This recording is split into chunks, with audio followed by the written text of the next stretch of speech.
리얼리티 상임위원장님 모셨고 또 네. 최정천 선생님 모셨고 박일환 선생님 모셨고 내부에 있는 이 선생님들 많이 오셨습니다. 그 외에 뭐 또 소개해드릴 분 있나요? 외부에서 오신 선생님 계신가요? 특별히 이건 소개해드려야 되겠다 뭐 이런 분인데. 네. 귀한 시간을 내주셔서 너무 감사를 드립니다. 두 분을 뵐 때마다 저는 신기한 점이 항상 웃음이 많으시다. 그래서 저로서는 정말 그 웃음의 신비, 그 근원을 알고 싶어서 오늘 웃음의 철학 같은 거 그 포함해서 오늘 말씀, 귀한 말씀 경청하도록 하겠습니다. 우리 맨날 아는 분들만 인사를 하니까 이상한데 처음 보는 분들 간단하게 인사를 좀 청해서 듣도록 하겠습니다. 선생님, 처음 뵙는 전 전번주에 왔었는데 선생님은 네. 안녕하세요. 저는 장성혜입니다. 그냥 저기 뭐 어떻게 살아야 되나 뭐 그런 질문을 생각을 가지고 왔습니다. 네, 안녕하세요. 신정임이라고 합니다. 이번에 전태일문학상 그 생활기록문 부분에서 당선됐는데요. 그때 김혜자 선생님께서 제 글을 봐주셔서 네, 그 선생님 직접 뵙고 싶어서 온 것 같고요. 오면서 이 책 읽었는데 너무 좋더라고요. 네, 그래서 들치면서 읽고 왔는데요. 그런 좋은 이야기들 많이 나눴으면 좋겠습니다. 안녕하세요. 시쓰는 이재호입니다. 리얼리스트 100을 들어는 봤지만 온 적은 처음이었거든요. 그래서 얼굴을 이렇게 아시는 분들도 계신데 처음 뵙는 분들도 있고요. 그래서 그래도 따뜻하게 반겨주고 처음 왔는데 반겨주고 해주셔서 감사합니다. 맛있는 것도 주시고 커피도 주시고 맛있게 먹고 또 네, 고맙습니다. 두 분 선생님 소개 간단히 하겠습니다. 먼저 김혜자 선생님. 아니에요, 우리 저희 심혈을 기울여서 만든 건데 제가 보여드리지 않은 제가 밤을 새워 만든 겁니다. 이거 재주도 없는 건데 음악도 배경음악도 깔아보고 처음 깔아본 거예요. 이거 수업 때도 안 깔아본 거지. 그래서 시연해 보는 겁니다. 선생님 정말 이 모습 맞습니까? 너무 멋있어요. 이번에 나온 책입니다. 음악 괜찮죠? 뭔지 몰라요. 그냥 저는 클래식. 그래요? 그러네요. 좋습니다. 선생님이 이번에 낸 책 내가 만난 사람은 모두 다 이상했다. 네, 오늘 그 얘기가 깊이 있게 다뤄지겠죠. 네, 얼굴 봤으니까 넘어갈 거예요. 네, 이건 이제 제가 추적한 게 아닙니다. 이제 선생님이 적어놨던 책 속에서 취한 것들입니다. 앞부분을 봅시다. 선생님 눈으로 읽어주시면 좋겠습니다.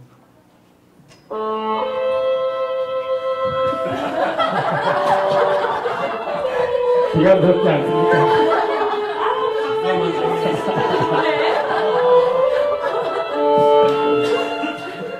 줄일까요? 제가 읽어야 되니까 순서도 모르는데 또 시키면 해야 됩니다. 저는.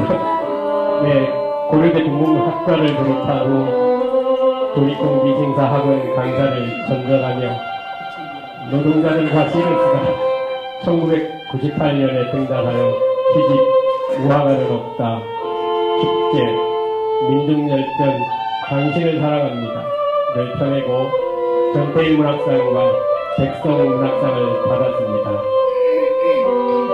이 부분을 제가 좀 원형해서 쓴 것입니다.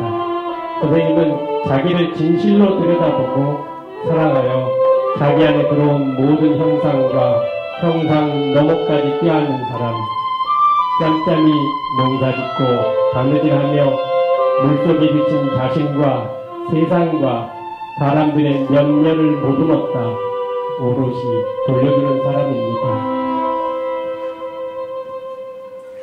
네, 박수 한번 주십시오.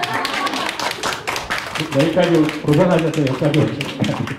진짜로 이상한 사람. 여기 더 이상합니다.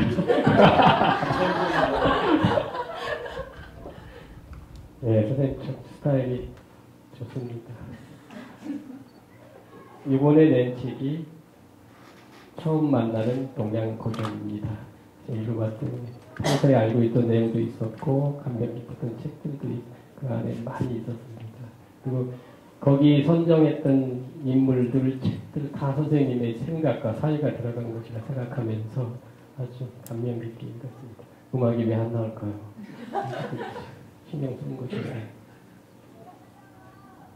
잠시만 기다리면 나올 겁니다. 선생님의 얼굴을 조금 더 보시죠. 감상하시죠. 얼굴 감상하는 건 이상하잖아. 아닙니다. 맞습니다. 뭔가 이상이 됐습니다. 넘어가겠습니다. 네, 읽도록 하겠습니다. 선생님이 적으신 것 같아요.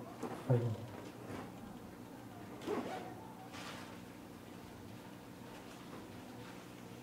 서울 신당동에서 건설노동자 김태사님과 가정주부 장금자님의 일남 이녀 중 장남으로 태어났습니다. 청구 초등학교, 백령중학교, 성동고등학교를 졸업하고 성균관대 서울영문학과에 입학했습니다. 작가가 되려는 마음으로 택한 전공이었기에 한국과 동서양의 문학작품을 섭렵하여 대학 시절을 보냈습니다. 철학 수업 또한 열심히 들었으며 시대적 분위기 때문에 소위 운동권 학생들이 많이 읽던 사회과학 서적들을 무척 열심히 탐독했습니다. 결국 아우를 수 있는 인문학과에서는 활동 중입니다. 청소년 교육에 관심이 많아서 경기도 고양시 마두동에 자유 청소년 도서관을 설립하여 운영하고 있으며 인문학에 관심 있는 청소년과 학부모, 교사 및 일반 성인들을 대상으로 강의를 진행하고 있습니다. 음악이 급해가지고 막 빨라졌습니다. 박수 한번 주시면 고생하셨어요. 뒷부분도 있네요. 거 보세요. 더 있지 않았습니까? 선생님은 삶이 보이는 창에서 10년 넘게 철학글을 연재하고 있으며 철학사냥 1, 영혼뇌를 키우는 그리스 로마 신화 시리즈, 청소년 논어, 인문학 레시피, 처음 만나는 위인문학 등을 저술했습니다. 제가 따본 겁니다. 선생님 그래서 규율보다는 자유를, 탁월함보다는 연대를, 똑똑함보다는 공감을 좋아해 소박한 하루들로 일생을 채우려는 사람, 이기적인 나와 이타적인 내가 충돌하여 다툼할 때 온전한 삶을 살아내는 조화로움에 대해 귀띔해주는 사람입니다. 딱 맞습니다. 네, 고맙습니다. 네, 이제 땀을 흘리며 제가 했으니까 다른 분들이 좀 뭘 하셔야 되는 시간입니다. 김혜자 선생님의 글 중에서 이중석 선생님께서 부탁을 드려서 나와서 해주십시오. 음악이 깔리니까 천천히 자리 달라는 거 특별히 부탁하셨어요. 근데 저는 이 자리가 지루할까봐 짧은 거 했는데 처음에 할 줄 몰랐네요. 여러분 반갑고요. 우리가 진정으로 해야 할 것은 자신의 인생 대본을 이해하는 일이 아닐까? 이 우주의 하나뿐인 나의 인생 대본을 착실히 완성해 자기 위해서 우린 이 세상에 온 게 아닐까? 상대를 이해하고 진실하게 알아차림으로써 나를 참답게 알게 되는 기적 같은 일이 사랑은 아닐 것일까? 가장 생생히 살아있음을 느끼면서 가장 나다운 내가 가장 당신다운 당신을 만나 꽃피우는 것이 혹시 이 지구별에서의 존재임은 아닐까? 그것이야말로 모든 공동체의 꿈 아닐까? 그게 아니라면 이 세상에 유일무이하다는 나도, 꿈도, 공동체도 이미 빛이 밝은 것. 빛바랜 꿈을 유지하는 게 과연 진실로 사는 것일까? 여러분 생각은 어떠신지요?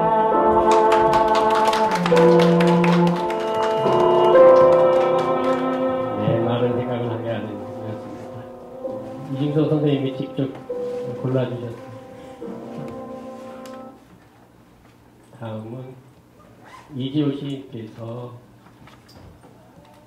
김경윤 선생님이 쓰신 글 안에는 한비자의 민영한 글을 낭독하시겠습니다. 군주가 궁정과 누각과 정원과 연못 같은 토목 건축을 좋아하고 수레와 말, 의복과 기이한 물건, 그 밖에 오락물에 골몰하고 그 때문에 백성을 고달프게 하여 재정을 낭비하면 나라는 망한다. 군주가 자기 마음대로 포상하기를 좋아하고 법규를 따르지 않으며 말만 앞세우고 실용성을 따지지 않고 거칠애에만 골몰하여 전시효과만 노리면 나라는 망한다. 군주가 억지를 부리며 심술궂고 사람과 화목하지 못하며 충고를 배척하고 남을 공격하기를 좋아하며 국가를 돌보지 않고 경거망동하여 더욱이 자신이 있다는 듯이 서두르는 나라는 망한다. 동맹국의 원조를 믿고 이웃나라를 가벼이 여기면 그러한 나라는 망한다.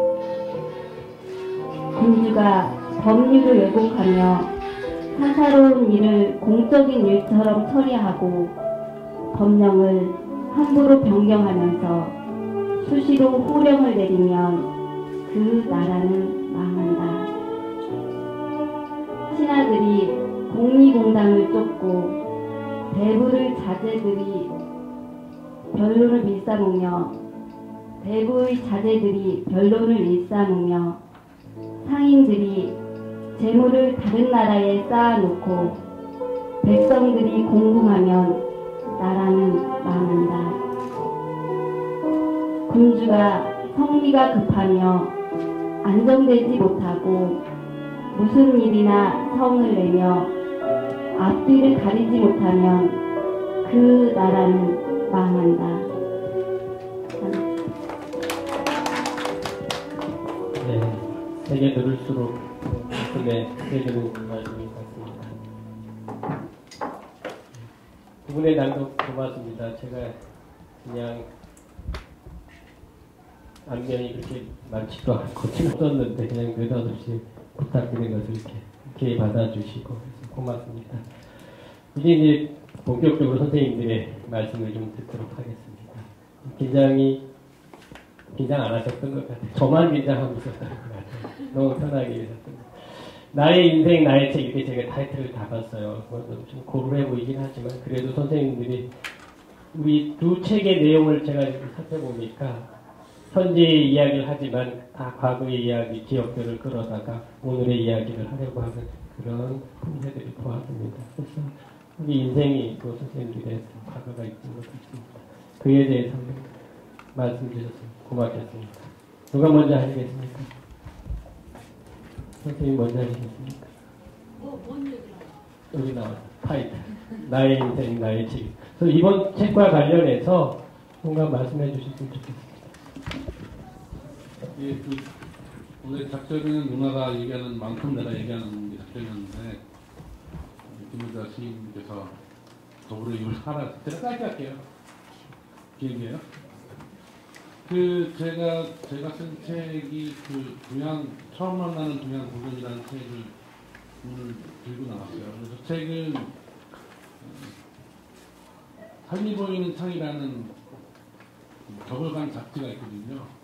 저벌간 잡지에서 5년 동안 연재를 했던 내용들을 묶어서 낸 책이에요. 묶어서 낸 책이니까 사실은 잡지에 있는 글이 대부분이에요. 물론 책으로 완성되려면 그런 거 외에도 몇 개의 꼭지를 더 써야 됐지만 일단은 잡지에 있는 글들을 묶어서 된 책이라는 성격이 있습니다. 이 잡지의 원고를 낼 때하고 책을 또 묶어서 한꺼번에 읽을 때하고 느낌이 좀 달라요. 잡지의 원고를 낼 때는 2달마다 한 번씩 내는 거니까 그때그때 저의 상태가 반영이 돼요. 전날 출판이 어떤지 아니면 분노에 찬 어떤 일이 있었든지 그때 이제 상황들이 만들어 놓은 글들이거든요. 그러한 글들을 묶어서 다시 이제 편지를 다시 하고 그렇게 다시 한번 읽어보니까 이게 이제 저희 구체적인 사항을 훅 넘어가 버리는 경우가 있더라고요. 그래서 그렇게 너무 구체적인 사항들은 뺐는데 제가 유독 빼지 않았던 내용은 이제 제 집사람 얘기, 아내 얘기는 제가 안 뺐어요. 왜냐면 그걸 빼면은 그 찐빵에 안고 없으면 찐빵이 아닌 것처럼 아내 얘기가 빠지면은 글이 아니라는 생각이 들어서 사실은 저는 그 영문학을 전공한 사람이고 영문학을 전공했다고 해서 무슨 뭐 엄청나게 뛰어난 영문학자도 아니죠. 작가가 되고 싶어서 영문학을 전공을 했었는데 우연한 기회에 철학이라고 하는 과목에 관심을 갖게 되면서 그 이인이라고 하는 이상한 선배를 만나가지고 삶이 보이는 창에 철학을 연재를 하면서부터 제 이 인문학의 인생이 시작됐다라고 생각하면 돼요. 삶이 보이는 창이 몇 년 됐죠? 15년. 그러니까는 15년 됐으니까 15년 동안 아마도 삶이 보이는 창이라는 잡지에 저만큼 연재를 오래 한 사람 없을 거예요. 제가 창간호부터 지금까지 연재하고 있으니까 아마 기네스북에 오를 만한 있을 거예요.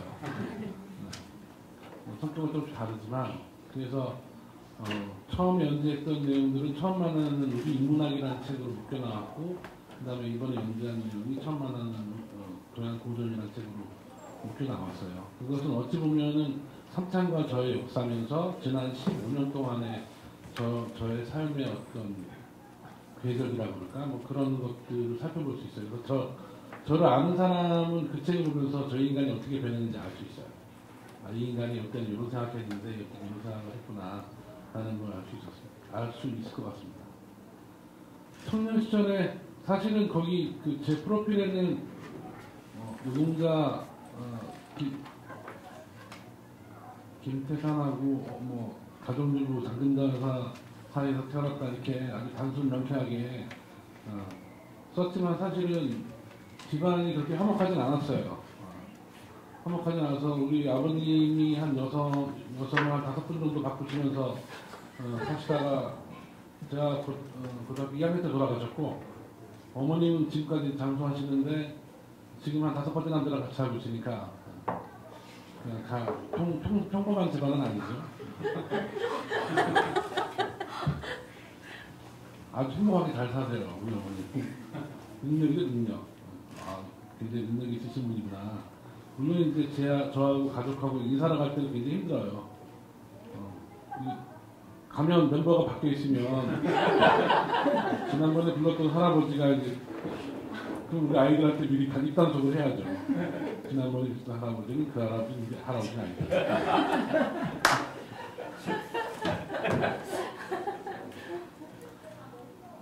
집이 아주 가난했었어요. 집이 가난했었고 서울에 살았지만 서울에서 제 깡촌에 살았기 때문에 뭐 제대로 산 적 별로 없어요. 그 가난한 집안 서울에 가난한 동네에 살았던 가난한 집안의 아이가 자기를 유지할 수 있었던 그 몇 가지가 있죠. 힘으로 유지를 하는 방식이 있고 그 다음에 이제 속옷함으로 유지하는 방식이 있고 저 같은 경우는 약간 성깔이 있어가지고 뭐 하나 하긴 해야겠다라는 생각이 들어서 공부를 해야겠다 그런 생각을 했었어요. 그래서 공부라고 하는 걸 선택을 해서 잘하는 게 공부밖에 없었기 때문에 재수 없으시죠? 그래서 대학교 갈 때 고등학교 때까지만이라도 아버님이 돌아가시기 전이었기 때문에 굉장히 파란만장한 생애를 살다가 아버님이 다행히 고등학교 2학년 때 돌아가셔가지고 독립하여 그지 같은 삶을 살기 시작했어요. 그래서 대학교에 들어갔는데 83년도에 들어갔으니까 학교가 아닌 거죠. 경찰하고 같이 있었으니까 늘상 경찰하고 상조하면서 삶을 살아야 했기 때문에 대학생으로서 정상적인 삶을 살기 힘들었어요. 그래서 많은 선배 쫓아다니면서 술 먹고 책 읽고 나는 어떻게 살아야 되는지를 고민하다가 결국은 청년단체 활동도 하고 그런 활동들을 하면서 살아온 궤적이 저의 오늘날의 궤적인 것 같아요. 그런 고민들이 다 결혼이라고 하는 걸 하면서 조금은 이제 부침이 좀 가라앉고, 그다음에 천사 같은 아내를, 그 아내는 나를 악마라고 말하지만 어쨌든 천사 같은 아내를 만나서 좀 이렇게 마음이 가라앉으면서 처음 만나는 동양 고전이라는 책에 있는 내용들이 쓰여졌던 것 같아요. 처음 만나는 우리 인문학은 제가 젊었을 때 한참 그 분노에 가득 차 있을 때 쓴 글의 내용이라고 한다면 처음 만나는 동양 고전은 이제 저의 5년, 지금부터 시작한 전 5년간의 글이니까 좀 약간은 나이가 먹은 글이죠. 나이가 먹은 글이어서 생각이 조금씩은 제가 봐도 조금씩은 변화된 모습인 것 같아요. 첫 번째는 일단은 분노가 많이 가라앉았어요. 분노가 많이 가라앉고, 두 번째는 즐거움을 많이 찾기 시작했어요. 즐거움을 찾는 게 별로 어렵지 않더라고요. 그러니까 돈을 많이 버는 거가 즐거운 게 아니라 좋은 사람이랑 같이 지내면 즐거운 일이 많이 벌어지더라고요. 근데 제가 일산에 살고 있는데, 일산에 살고 있는 동안에 제가 좋아하는 사람을 꼬셔가지고 일산을 다 오게 했어요. 그래서 김한수 작가, 김한수 작가는 어저께 책이 나와가지고 오늘 술 먹자고 전화 왔는데 내가 화를 막 냈어요. 2주 전에 내가 이거 있다고 했거든요. 그래서 여기 꼭 온다고 했거든요. 지가. 근데 오늘 지 출판 기념회는 아니지만 어쨌든 지책 나왔다고 좋아라 하면서 동네 사람들 뭐 잠찬다고 나보고 뭐라 그래가지고 화를 냈는데, 김한수 작가도 있고 정하진 선배, 그 다음에 그 외에 아실지 모르시지만 모르는 분들이 좀 모여가지고 동네에서 모여서 동인지 같은 거 만드는 거 있잖아요. 왜 옛날에 문인들이 모여가지고 하는 거, 그 이름을 만들었어요. 그 작품은 아직 하나도 안 나왔어요. 한 달에 한 번 모이는 술집에서 모이는 모임인데, 우리끼리 행복하자, 우행이라고. 그거 하면서 행복하려면 일단 자급자족이 필요하다. 다 그 자체거든요. 수입이 별로 없는 사람들이어서. 그래서 농사를 짓기 시작했어요. 도시 한복판에서. 도시농업하면서, 그러면서 땅을 밟으면서 생명을 키우면서 조금은 좀 이렇게 마음이 많이 가라앉은 것 같아요. 그 다음에 도시농업을 하게 됐던 계기는 또 아내가 옛날에 실상사에 남원이라는 곳에 내려가서 농촌활동이라고 해야 되나, 비농을 하기 목표로 해서 내려갔다는 그것도 하나의 경험이 됐던 것 같아요. 그래서 아내한테 준다고 텃밭을 임대를 했는데, 아내가 그 실상사에 갔다가 관절염이 생겨가지고 아내는 정작 텃밭에 안 오고 나만 가가지고 지금 한 20평 정도 꾸려서, 이번에 이제 김장 배추하고 무하고 뭐 해서 올해도 제가 심은 것으로 김장을 담을 수 있게 됐네요. 화진이 형이라는 양반이 소설가인데 정화진 선배를 bad장으로 만들어놨는데, 이 양반이 번외를 못 잡아가지고 지금 배추가 거의 배추 모양을 띠고 있는 빵꾸나 있는 뭐 이런 모양이 돼서 좀 안타깝긴 하지만 어쨌든 그거로 배추 김장을 담글 생각입니다. 뭐 그런 것들이 심사의 배경이죠. 아이가 둘이 있어요. 저는요. 아이가 둘이 있는데 중학교 3학년, 중학교 1학년 남자애들 둘이니까 성격이 저보다 더 지랄 맞아요. 그러니까 우리 저 얼마나 고생스러운지 아시겠죠. 악마 3명하고 사는 여자다. 악마랑 살면 악마가 되잖아요. 그죠? 그래서 이 악마들끼리 사는 그런 곳에서 아이를 키우면서 살고 있습니다. 처음 만나는 동양 고전은 사실은 어찌 보면 그러한 삶의 배경 속에서 동양의 사상가들 한 명 한 명을 만나보고 싶었어요. 약속을 한 거죠. 저한테 두 달마다 한 번씩 사람을 만나보자. 그래서 두 달마다 한 번씩 좀 꿀리는 사람, 땡기는 사람 이렇게 골라가지고 공부 좀 하고 그 내용을 모아서 책을 낸 게 그 책입니다. 책은 이쁘게 잘 나왔어요. 제가 보기에도 이쁘네요. 지금 처음 보시는 분들 계시죠? 나중에 다 읽고 또 만날 기회 있으면 만나서 술 한잔 하면서 얘기를 하는 걸 하고, 이 정도 하면 미리 준비가 준비됐나요? 저는 이 무인하기 전에 누님하고 같이 밑에서 기네스 맥주, 흑맥주 있잖아요. 그 흑맥주 한 잔 나눠서 먹고 왔는데 저는 멀쩡하죠. 반 잔도 안 드셨으면서 이렇게 힘들어하시네. 저는 술을 마시면 이렇게 웃어요. 예, 고생하셨습니다. 박수 한번. 이렇게 공식적인 자리에서 부인 말씀을 많이 하시는 거 처음 봤습니다. 갑자기 우리 집사람이 생각나는데 무섭습니다. 집이 어떻게 돌아가요? 선생님하고 지금 이력을 보니까 저하고 많이 겹치는 게 있어요. 연배도 저하고 좀 비슷하고 같은 동네에 살았던 것 같아요. 저도 그 산동네, 왕십리 산동네에 살았었고 한영고등학교 나왔고 그 엄청난 학교를 나온 선생님하고 학교도 비슷해요. 지금 보니까 제가 만났으면 안 됐을 것 같은데 지금 만나니까 너무 다행입니다. 김혜자 선생님 말씀 한번 듣겠습니다. 생각해보니까 15년 됐네요. 3차 기획위원으로 만났거든요. 운동마이신 박일환 선생님, 그다음에 성윤정님 이렇게 해서 프로에서 만났는데 15년이 그죠? 참 지긋지긋하게 만났는데 지금은 지긋지긋하지 않아요. 전에는 사실 한 5년 전에 제가 딸내미 따라서 그냥 촌으로 내려갔을 때는 그때는 사실은 지쳐 있었고 지겨웠어요. 조직이라고 그러면 지겨웠어요. 마지막 제가 그 삼창 대표 뭐 이런저런 걸 거쳐서 그전 20대부터 다 조직을 열거하면 아마 100개는 될 거예요. 아마 여기 선배님도 그러실 거고 마지막 했던 게 이제 작가회의 일을 하다가 사무처장 하다 그게 저에게 정말 그 저를 주제 파악하게 만들었다고 생각해요. 제가 일복이 많아서 꼭 제가 갔을 때 중대한 일이 터져요. 그래서 내가 안 하는 게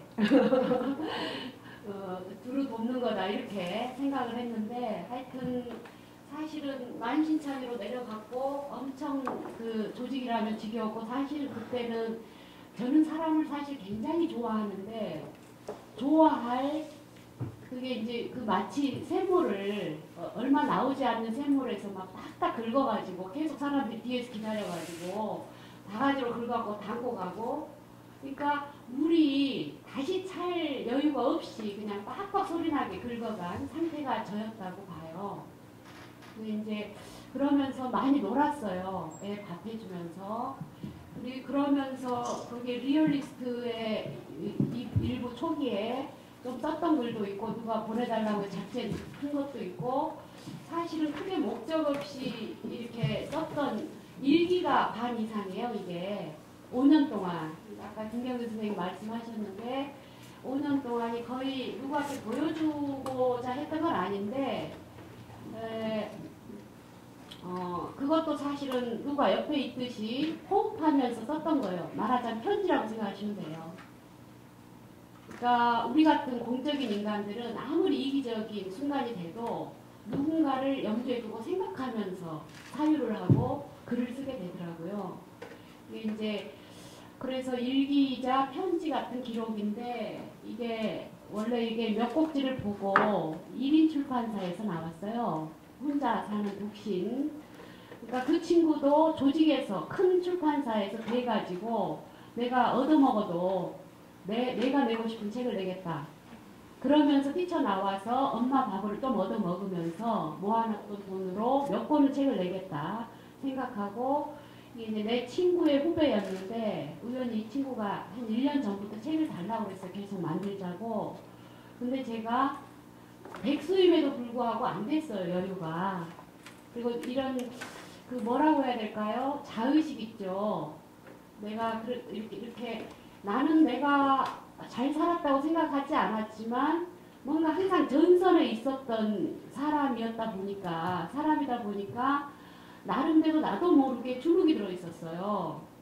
그 세상에 대해서 이 말이 많은 세상에 내가 세상에 유용하지 않은 말을 내용을 글을 그런 자격이 있나? 가치가 있나? 뭐 이런 자기 검열이죠. 그래서 계속 안 줬어요. 원고는 있는데. 그러다가 제가 올 초에 팔이 부러졌어요.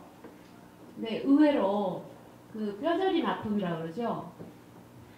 뼈 아픈 고통이라고 그러죠. 정말 정말 아팠어요. 이 뇌수술보다 더 힘들었거든요. 그러면서 제가 병원에서 책 몇 개를 읽게 됐어요. 그 5년 동안은 거의 놀기만 했는데 몸으로만 살았거든요. 머리를 비우고 그랬는데 그러면서 원고를 주자 이렇게 생각을 했는데 결과적으로 이제 그렇게 해서 아프고 나서 2달 사이에 제가 원고를 묶었어요. 팔을 움직이기 시작하면서 그래서 2달 만에 책이 나왔는데 그 사이에 이 후배가 기다리다가 40된 후배인데 너무 책이 1인 출판사다 보니까 책이 계획이 별로 없잖아요. 1년에 한 2번 낼 생각이었는데 제가 안 줘가지고 하염없이 기다리다가 우울하게 산에를 갔는데 산에서 멋진 남자를 만났어요. 그래가지고 연애가 된 거예요. 그 사이에. 그래가지고 저한테 너무너무 고마워요. 그래서 저번 주에 그 남자가 담양 사람이에요. 근데 엄마 아버지가 없어서 누나가 제사를 하신대요. 근데 인사를 하러 내려가가지고 제사만 지내고 먹을 걸 다 싸들고 우리 집으로 왔어요. 저를 마치 장모님처럼. 그래가지고 그 옛날 신혼 이불 있죠. 그냥 까치 돼 있는 거 그거를 내가 그냥 전날 다 또 해가지고 그냥 햇빛에 말려가지고 새로 정말 그렇게 해가지고 둘을 재웠어요. 사실은 사랑이 넘치는 책입니다 이게. 그래서 1월 29일 날 결혼식을 잡았다고 저한테 주례를 서래요. 그래서 어쨌든 그렇게 우연히도 뭔가가 그러니까 사실은 그러고 제가 이 책의 일부에도 나오는데 사람마다 성격에 따라서 좀 다른데요. 저는 뭐를 작정하고 제가 의도하거나 계획하거나 제 인생에서 중요한 일들은 다 저질러진 거고 사후에야 그게 큰일이었다는 거를 알게 되거나 뒤늦게 깨달아지거나 그래서 제가 김경준 선생님 책 보다가도 우주편부터 봤는데 왕충이라는 사람이 참 마음에 들었어요. 그러니까 우리 사람들은 끊임없이 선악을 논하고 시비를 논하고 이러면서 끊임없이 내가 혹시 내 자식이 아프면 내가 잘못 살아서 그런가? 뭐 그런 거 있잖아. 암이 걸려도 혹시 그 사람이 잘못 살아서 그런가? 그럼 내 주변에 친구들이 죽으면 내가 운이 없나? 뭐 이런 거 있죠. 그렇게 말하자면 음으로 양으로 강제된 특히 여성들은 많이 그렇거든요. 태어날 때부터 환영받지 못한 그런 어떤 사회 분위기 속에서 태어나고 자랐기 때문에 끊임없이 자기를 채찍질하는 경우가 많아요. 근데 사실은 우연을 긍정하고 우연을 긍정할 때 끊임없이 세상은 열려진다는 것이고 저는 그래서 이 책이 우연히 나왔지만 이 세상이 결과적으로 나오고 나서는 나중에 굉장히 그 하나의 아이가 태어난 것처럼 기쁘게 받아들이게 됐어요. 그 우연히 만들어진 산물에 대해서. 그래서 누군가에게 이게 전해질 때 대중성은 없는 책이에요. 내가 봐도. 무슨 세상을 향해서 발언한 게 아니기 때문에 제 자신과 이야기하고 내 옆에 사람과 이야기하고 이런 것이기 때문에 아마 자기를 들여다보는 데는 그런 정도의 의미로 저는 이제 그런 우연 정도를 긍정한다고 생각하고 있습니다. 더 이상입니다.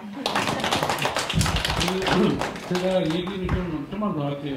저는 이 책 내가 만난 사람은 오다이 사겠다라는 저한테는 김혜자 작가님보다는 혜자 누나 이렇게 하는 게 제일 편하고 이해 붙었어요. 그래서 제가 혜자 누나 이렇게 해도 이해해 주세요. 어쨌든 혜자 누님한테 이 책을 받은 게 재능에서 작가들이 와서 이제 자기 작품 낭송해 주는 날이 있었어요. 그래서 바로 앞이죠. 그래서 농성할 때 그때 이제 저하고 누나하고 우연히 또 그날 같이 겹쳐가지고 와가지고 낭송하러 왔는데 이 책을 저한테 선물로 주신 거예요. 그래서 이제 제목이 참 이상하더라고. 내가 만난 사람은 뭔가 이상했다. 제목이 이상하더라고. 그러고서 이제 그 농성 지원 농성 끝나고 이제 술 한잔 하는데 누나가 쓱 지나가면서 그 이상한 놈 중에 너도 있어 그러더라고요. 그래서 난 여기 어디가 있는 줄 알고. 그래서 이상한 놈들이 얘기니까 여기 어디가 있는 줄 알고 되게 많이 뒤져봤습니다. 내 이름은 없어. 내 이름 없는데 이 책을 제가 이제 그 후에 교회 수련회를 가게 됐어요. 제가 늦게 수련회 갔는데 수련회를 가던 도중에 이제 그 휴게실에 앉아서 이 책을 읽기 시작했어요. 꼼꼼하게 읽기 시작하고 나서 수련회를 굉장히 늦게 갔어요. 이 책을 다 읽느라고.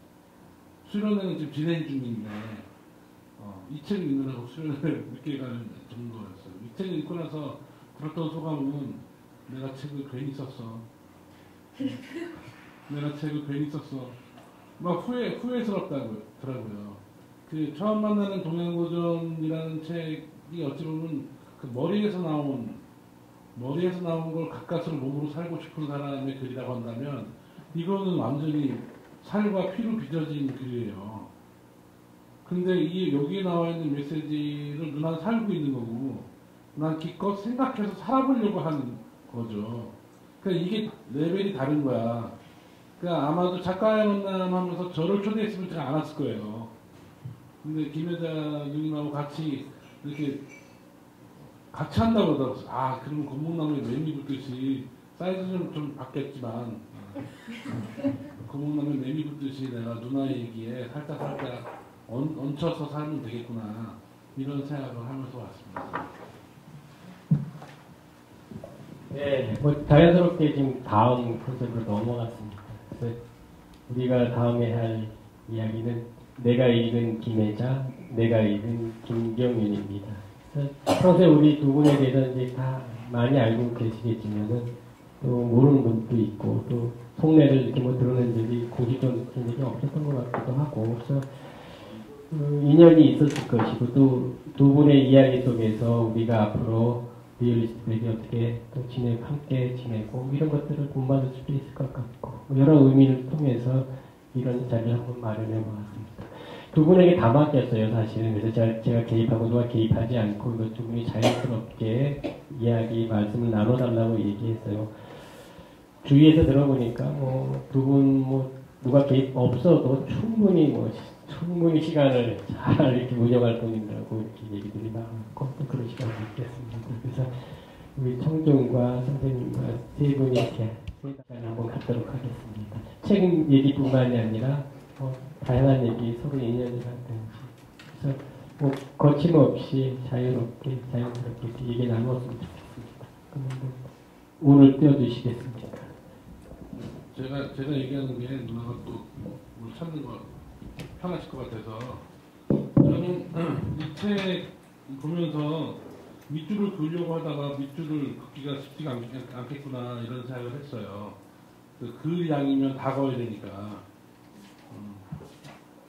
그래서 여러 군데 밑줄을 그어버리다가 이러다가 큰일 나겠다라는 생각이 들었는데 사실은 제가 가장 감동이라는 건 좀 그렇죠. 그 어루만지다라는 이 장에서 26조 어루만지다 여기 콩할머니가 나오거든요. 콩할머니 이제 우리 민기님께서 만난 할머니겠죠. 근데 이 할머니가 만약에 도시에 있다, 도시에서 사신다 라고 생각하면 가장 무능력한 존재로 밖에 살 수 없을 것 같아요. 근데 이 콩할머니가 그곳에 사셨기 때문에 존재의 아름다움을 보여주는 그런 삶으로 살아가는 건 아닐까? 그리고 더 놀라운 거는 여기 이게 원래 본성인지 아니면 책의 컨셉인지 모르지만 그 개도 이름이 다 있어요. 개도. 그래서 제가 굉장히 놀랐어요. 개가 나오는데 이 쑥쑥씨라는 개가 나와요. 그 다음에 포함하게 되면 이제 쑥쑥씨는 한숨을 쉬었다. 그래서 난 맨 처음에는 쑥쑥씨가 사람인 줄 알았어요. 근데 거의 끄트머리에 본색을 들은 게 개야, 개. 그것도 2인자. 숙회인데 보스기한테 맨날 물려 뜯겨가지고 한 번도 지 새끼 낳아본 적이 없는 그 쑥쑥씨하고 그 개하고의 대화죠. 개 같은 인생 같은 대화인데 그 개하고의 대화에서 나는 그 회장님의 그 마음을 정확히 알 것 같더라고요. 그래가지고 제가 고기 파트를 좀 읽어드리려고요. 32쪽입니다.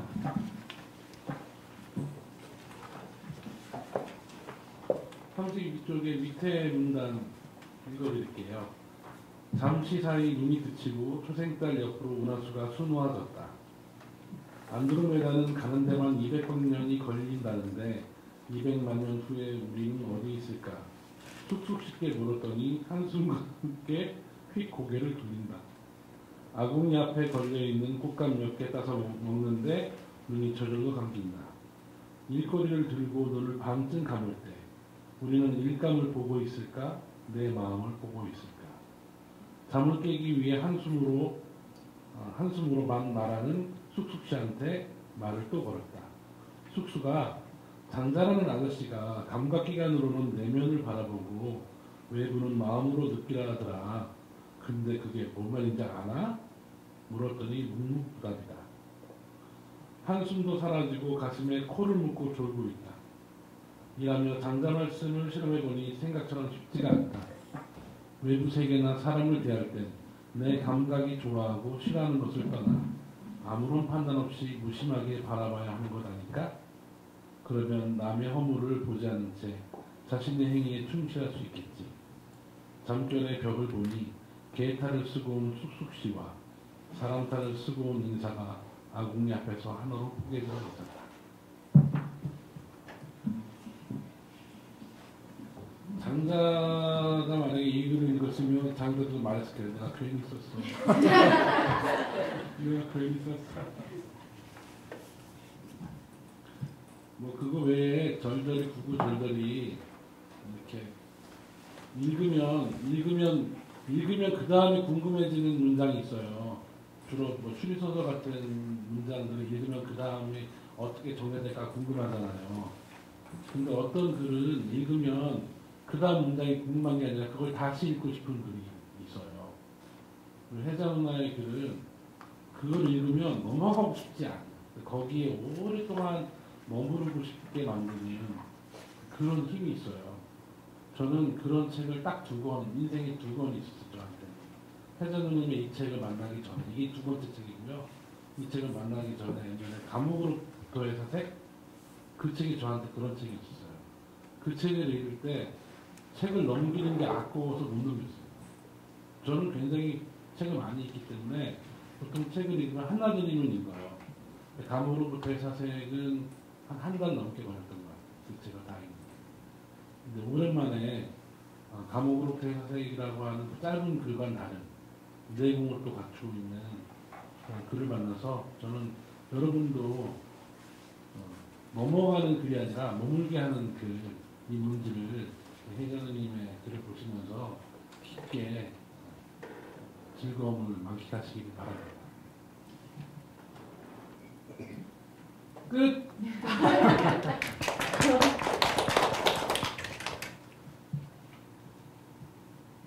그 천을 그러니까 시실 이렇게 시줄과 날줄을 해가지고 천이 짝이잖아요. 그걸 이제 텍스트라고. 이제 제가 봉제공장 출신이다 보니까 봉제공장 다 다녔다고 다 그렇지는 않는데 제가 천을 좋아해요. 그래서 유일하게 과소비 할 때가 싼 천이 좋은 천이 나오면 제가 사요. 그거를 언제 내가 시간 날 때 뭘 만들어도 만들 수 있겠다 싶어서 주로 무명이라든가 자연 소재 있죠. 그런 걸 사는데 그게 어느 날 제가 이제 발견했더니 그게 텍스트예요.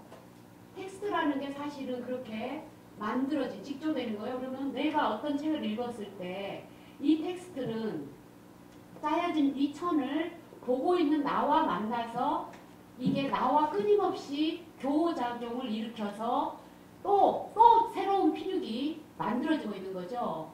저는 이제 김경윤 선생님 책을 읽다가 정말 너무너무 이렇게 딱 마주치는, 이제 경윤 씨는 어떤 그러니까 동양 고전이라든가 진짜 인문학도 소양이 옛날에도 깊었어요. 우리는 대충 술 마실 생각하고 회의만 할 때 늦게 와서도 수업하고 늦게 와서도 철학 얘기를 했거든요. 사실 그런 건데 이걸 보면서 굉장히 그 새롭게 피륙이, 그러니까 나는 나의 체험으로 얘기했는데 말하자면 이거를 개념화 시켜주는 거죠. 이제 그런 거를 많이 느꼈고, 그 두 군데만 제가 볼게요. 괴물의 출현이라는 장자, 아까 장자 숙수기 2인자하고 제가 만났던 장자, 제가 이제 주로 5년 동안 읽었던 책이 몇 권 안 돼요, 사실은. 저는 그 제 발문을 썼던 한창훈의 말에 따르면 머리는 안 쓰고 제가 머리를 안 쓴대요. 그러면서 저한테 파마대 나왔다고 얘기를 해요. 처음엔 뭔 말인지 모르겠는데 고대 파마 뭐 이렇게 뭐 이러면서 그러면서 옆에 그 있잖아요, 몇 명 있는데 저를 자기들 사이에서는 가장 머리가 나쁜 인간으로 그렇게 돼 있더라고요. 그러면서 이렇게 그러면 내가 뭘 쓰는데 손하고 발만 쓴대요. 근데 그 동의하게 됐어요, 나중에는. 어쨌든 그래서 저는 어쨌든 체험으로 그러니까 움직이는 것 같아요, 제가 보고. 그러지 않으면 글이 안 나오는 것 같아요. 그래서 제가 그래도 공부를 옛날에 좀 했는데 저 정도면 제가 공부를 해서 충분히 뭔가 쓸거리가 있었을 텐데 저는 그게 잘 안 되더라고요. 근데 그게 자기 자신만으로는 안 되고 누군가, 사실 내가 다 잘할 필요가 없어요. 딱 비슷한 시기에 내가 보면 내 것만 하면 돼요. 누가 채워줘요, 그거를. 피륙이 계속 현재 진행형으로 만들어가는 거죠. 그거를 이 책을 보다가 또 느낀 거예요. 그러니까 이제 27쪽 보면 그 세계를 자기 변신이라는 말이 나와요, 중간에. 자기 변신 또는 영혼의 변화라고 표현합니다. 절충이 허락된다면 장자의 세계는 자기 변신을 통해 자유를 누리는 세계입니다. 그러니까 이제 이러면서 마음껏 놀아라. 예를 들어서 우리는 노동을 좋아하는, 아까 술 마시면서 얘기했는데 사실 노동이 좋아서 한 사람 있어요? 우리 어릴 때로 돌아가 보면 다 시골에서 농사 짓는 친구들도 그래요. 숙제하려고 공부하려고 엎드려 있으면 뭐 해라. 우리 언니만 해도 그래요. 저랑 세대가 좀 차이가 나는데 어렸을 때 소한말이 학교 갔다 오면 그걸 뜯기러 가야 되니까 늘 공부하고 싶었대요.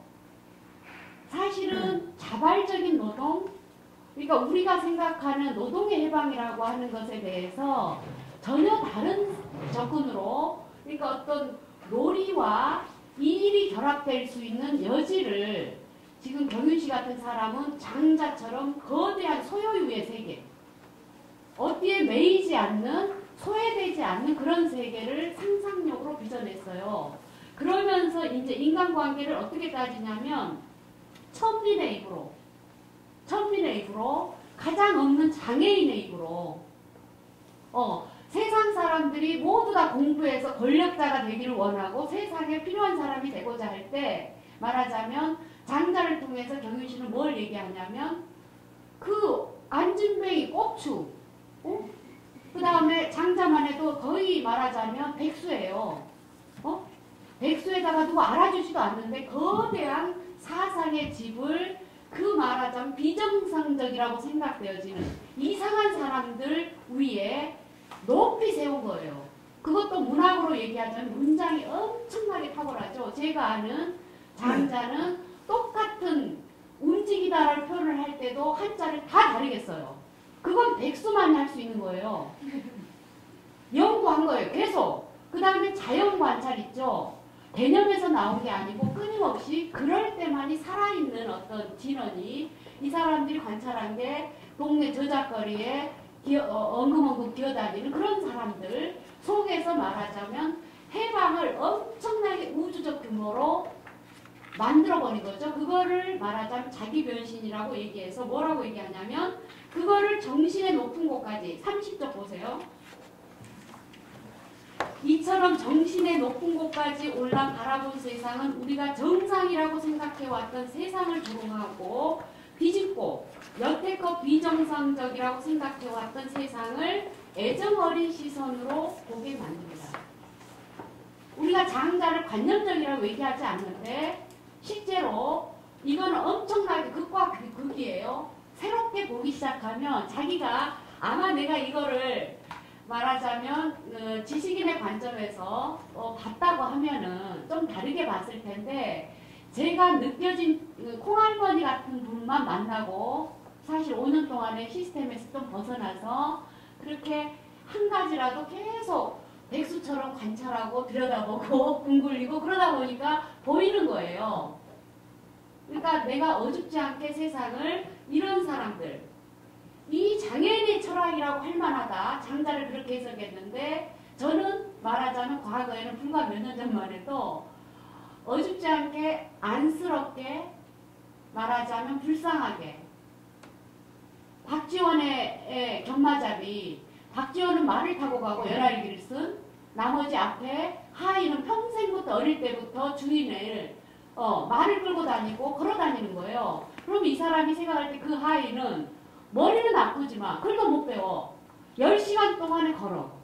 근데 그 세계를 우리가 문자 언어로 익숙한 사람이 어떻게 10시간을 걸어 다니면서 땅에 발을 딛고 산 자의 몸으로 빚어진 것을 어떻게 알 수 있겠냐고 그 세계를. 그거를 어줍지 않게 불쌍하고 문자를 모른다는 거 말고는 이 사람의 세계는 언어로 남기지 않았기 때문에 모른다는 거죠.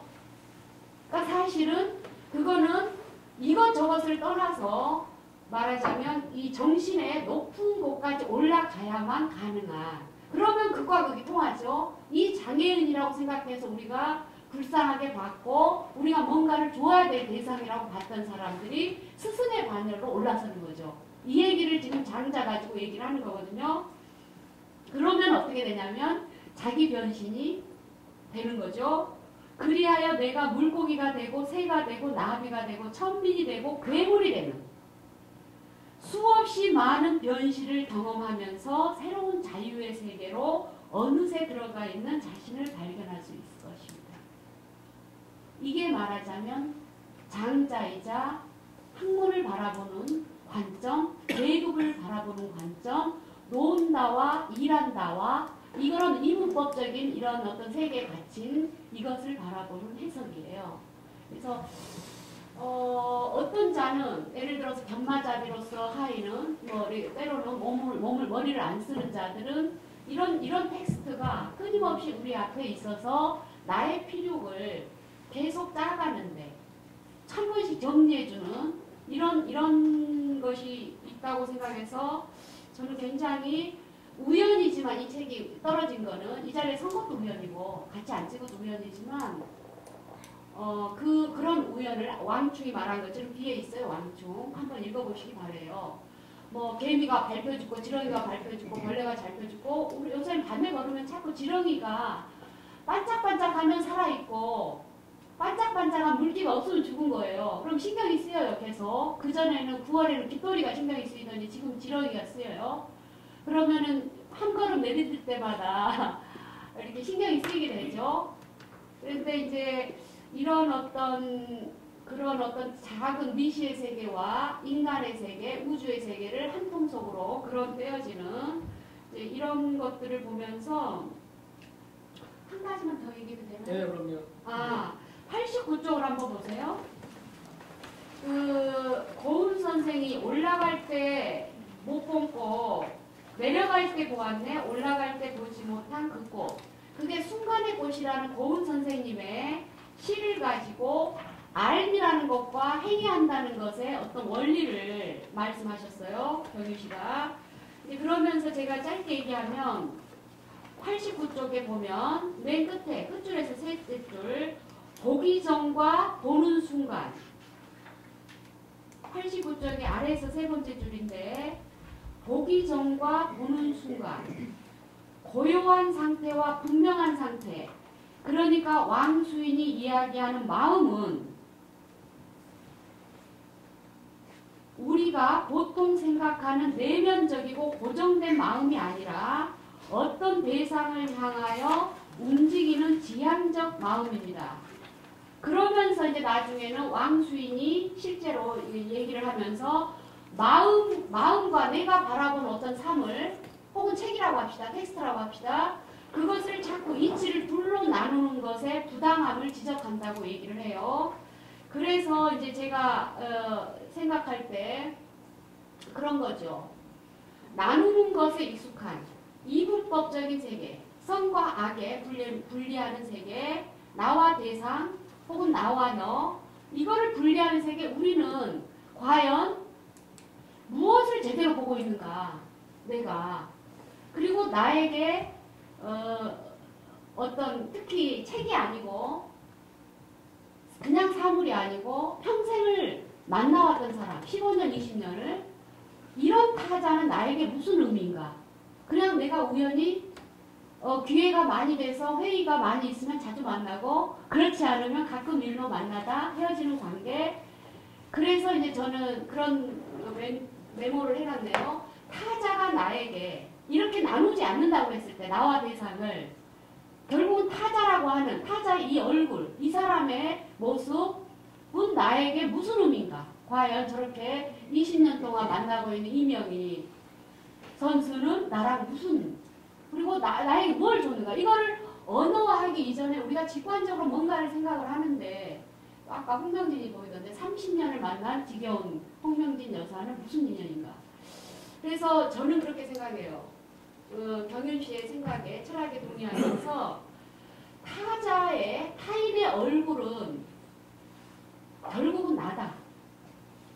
아마 제 책에서도 저는 정리를 하지 못했을 뿐이지 내가 5년 동안의 기록에서 느꼈던 거는 그러니까 내가 이 사람하고 쑥쑥이하고 말하고 있을 때 마찬가지로 내가 나를 생각 안 하거든요. 쑥쑥이를 보거든요.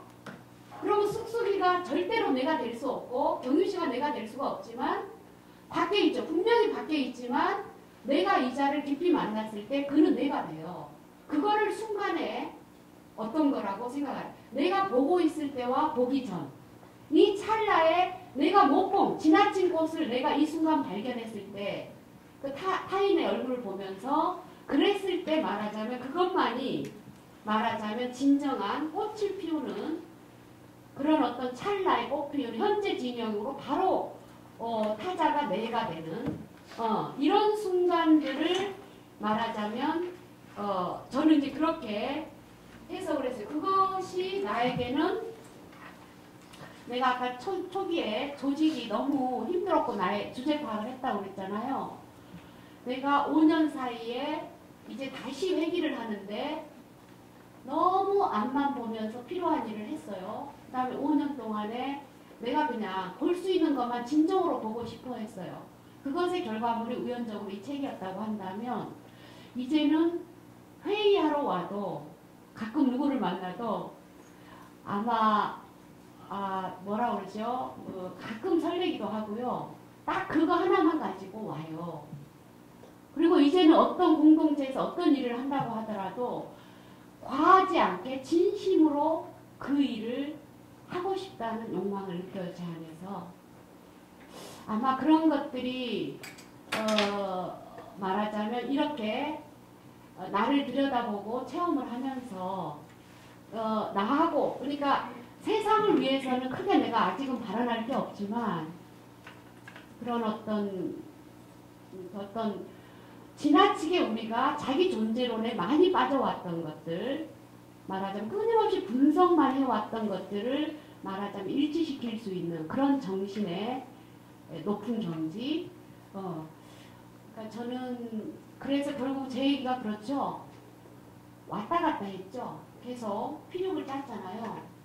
그러니까 결국 경윤 씨의 책을 통해서 내 사유의 과정을 바라본 거고, 내가 만났던 타자의 얼굴을 발견한 거고, 내가 읽었던 장자의 어떤 부분을 그 순간 이렇게 말하자면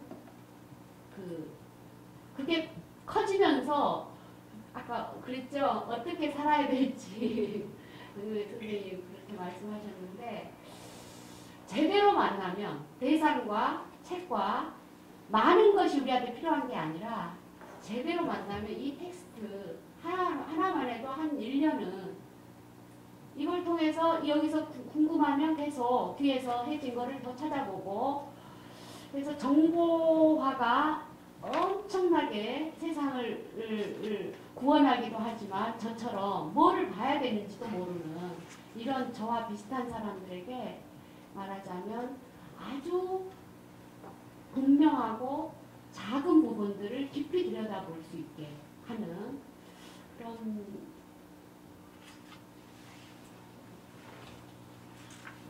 그런 텍스트로 저는 읽었어요. 네, 이상입니다. 대체적으로 이렇게 흥분돼서 말씀하시는 건 저는 제 글보다 흥분 안 하거든요. 아니 얘기 지금 너무 토요일날 많아서 사실은 많은 얘기를 이 순간에 꼭 이렇게 꽃 피워서 모두에게 그런 얘기를 할 수 있으면 참 좋겠는데 영옥 씨 왔네. 영옥 씨 왔네? 세상에 영옥이 왔어. 자, 하여튼 그래요. 그거 뭐 저기 피곤한 사람들이 여기저기 겹쳐서 그냥 가만히만 있어도 좋은 시간인데 저는 말 그만할게요. 김영 선생님 뭐더 말씀? 아니 저도 뭐 그만해도 될 것 같아요. 무슨 저기 진행을 다음. 네, 내가 만난 사람은 모두 이상했다. 188쪽에 있는 글입니다. 지렁이와 달팽이 울음소리를 들어본 적이 있는가? 아무리 들으려 해도 그들의 울음소리는 침묵 속에 있다. 신의 소리도 아무리 가늠하려 하지만 우, 아, 오, 오 뭐 그런 것들의 조합 아니면 깊은 침묵이다. 지렁이 울음소리를 들었다는 할머니 얘기를 들으니 뽀르륵 뽀르륵 하고 운단다. 짐승의 울음과 환희와 슬픔은 어떤 것일까? 나도 아메바, 집신벌레, 이블레나 지렁이를 거쳐 여기까지 왔을까?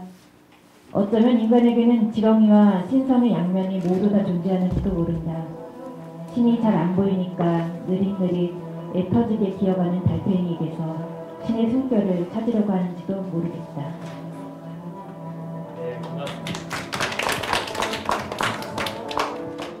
저는 어릴 때부터 성인의 가르침이 담긴 책을 읽었지만 성인의 가르침이 무엇인지 몰랐고, 공자를 존중했지만 공자에게 무슨 존중할 만한 것이 있는지 몰랐다. 속담의 이른바 난쟁이가 키 큰 사람들 틈에 끼어 국거리를 구경하는 것과 같아 남들이 좋다고 소리치면 그저 따라서 좋아한다고 소리치는 격이었다. 나이 50전까지는 나는 정말 한 마리 개와 같았다. 앞에 개가 그림자를 보고 지저대자 나도 따라 지저댄 것일 뿐. 왜 그렇게 지저댔는지 까닭을 묻는다면 그저 벙어리처럼 아무 말 없이 웃을 뿐이었다.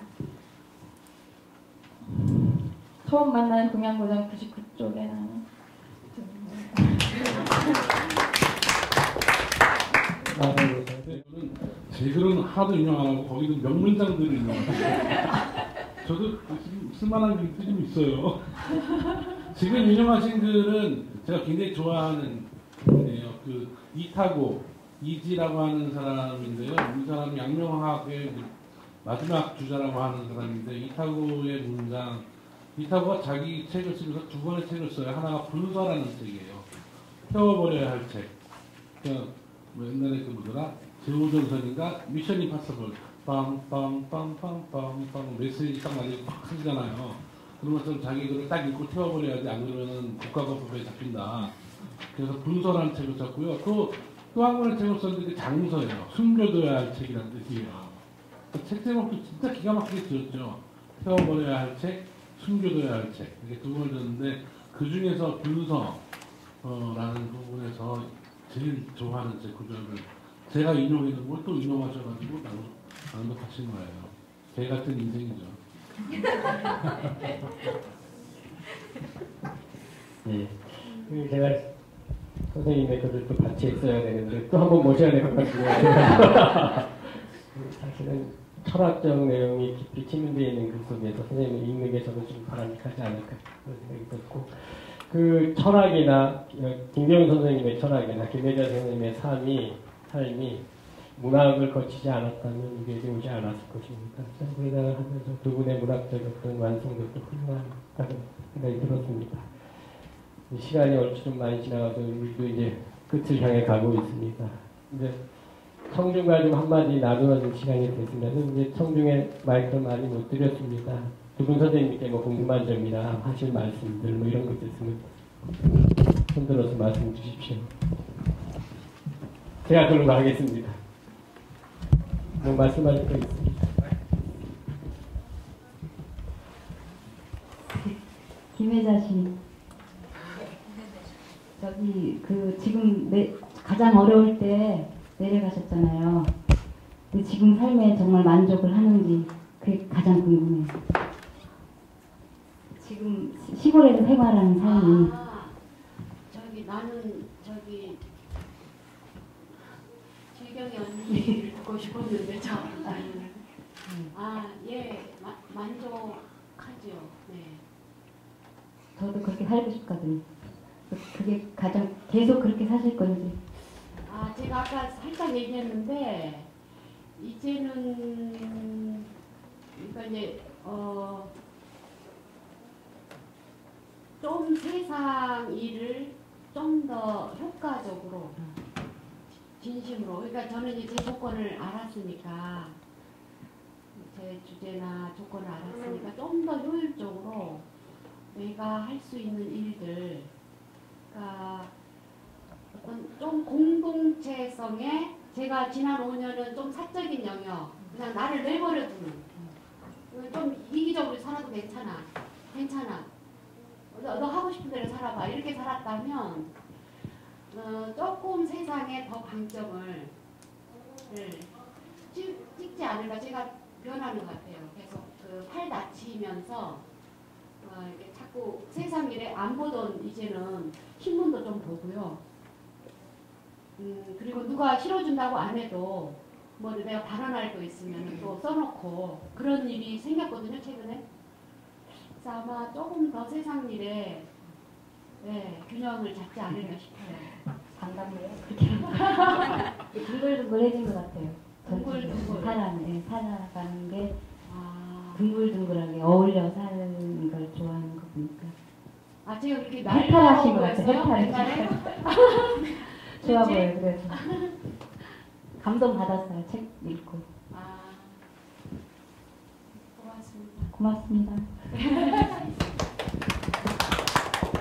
사실은 나만 편하게 읽는 것 같아서 나는 우리 가까이 고생하는 선후배들한테 책을 못 보냈어요. 내가 이렇게 세상을 등지고 나와서 그러니까 저는 사실은 그런 내용은 아니에요. 아닌데 은연중에 자꾸 그런 내 검열에 걸리는 거예요. 예를 들어서 고생하는 성령한테 책 안 보내고 싶은 거예요. 얘가 누나가 시골 가더니 아무리 아프다고 그렇지 이렇게 마음판으로 놀면서 살아와 이럴까봐. 근데 그렇게 안 읽어주셔서 고맙고요. 네. 제 김경윤 선배님한테 질문 드리고 싶은 게 있는데요. 제가 얼마 전에 문동만 시인이 강신주인가? 그분 책을 한번 읽어봐라 해가지고 3권을 한꺼번에 했어요. 무지하게 두껍더라고. 아직도 못 읽고 있는데. 그거는 뭐 시와 관계된 그러니까 인문학자 그 양반이 철학자죠. 그걸 이제 시를 분석하고 철학과 연결돼서 해석한 그런 건데 처음에는 깜빡하게 좀 좋더니 읽으면 읽을수록 자꾸 이게 좀 이제 불만이 생기더라고요. 저 같은 경우는. 그러니까 시를 철학적으로 분석한 게 잘못됐다, 잘됐다, 그 사람 생각이 잘못됐다는 게 아니고 그거를 내용적으로 결합해가지고 이야기하는 것들은 되게 좋은데 뭐 그거를 그렇게 시도한 사람도 사실 없는 것 같고 근데 제가 읽으면서 느낀 게 우리가 시적인 관점으로 그걸 뭐 받아들이고 그걸 떠나서 굉장히 그분이 말씀하시는 게 굉장히 단정적이고 어떤 규정적이더라고요. 규정적. 그러니까 철학이라는 건 굉장히 해석의 여지가 넓은 걸로 알고 있는데 그 사람은 말하는 강인을 글로 옮겨 적어서 그런지는 모르겠지만 굉장히 자기 규명성이 강하더라고요. 그리고 그게 너무 강하다 보니까 그걸 좀 유연하게 받아들이기가 힘들더라는 거죠. 그래서 김경영 선배님이 지금 저는 사실 김경영 선배님 책을 하나도 안 읽어봤어요. 한창에서 어느 것 중간중간에 이제 내용 실린 것들 재밌게 써놓은 것도 저도 보고 그리고 책을 구해서 읽어보지는 못했는데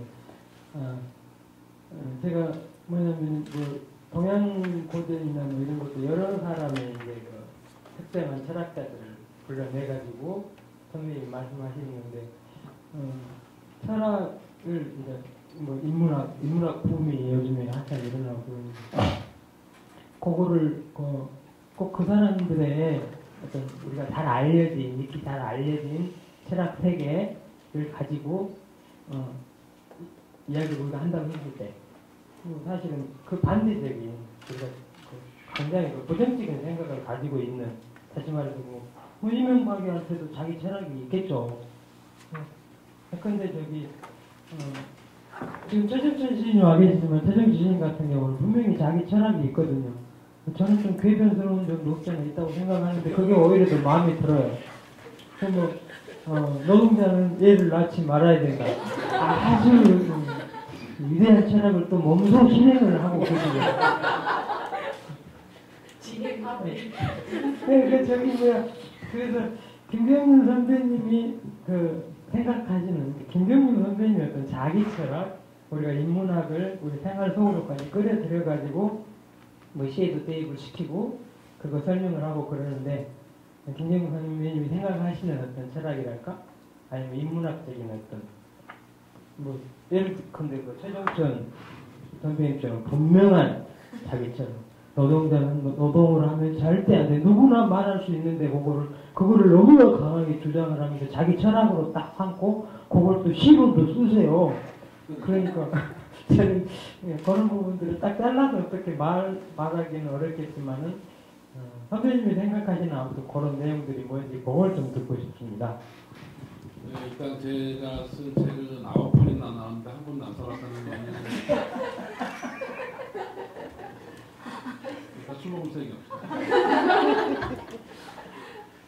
강신주 씨 책 아마도 그 책 읽기에 즐거운 겨루 그다음에 김수용을 위하여 이 세 권을 사신 것 같아요.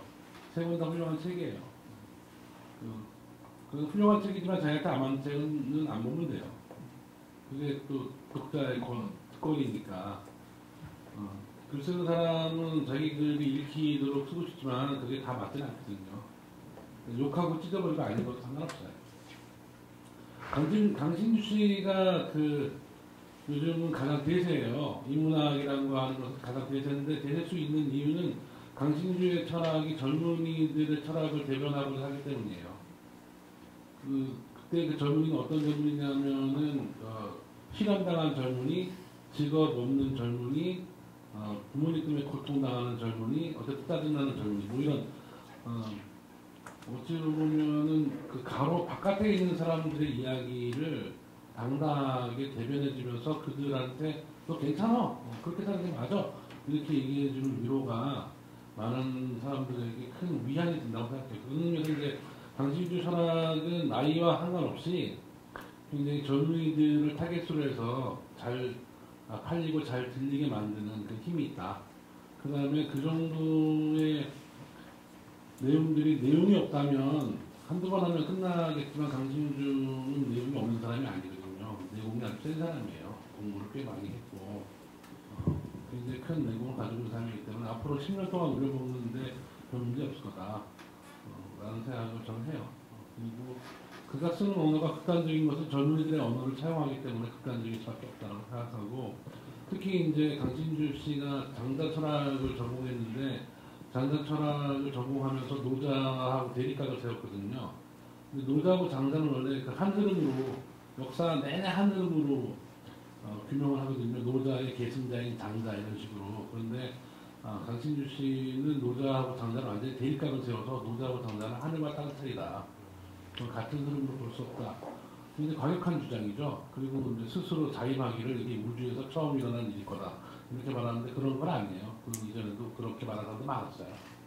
어쨌든 최근 들어서 논의하기는 강신주 씨가 처음이고 그거를 증명하기 위한 다양한 어떤 논쟁거리들이나 뭐 책들을 내고 있으니까 그건 그대로 보면 될 것 같아요.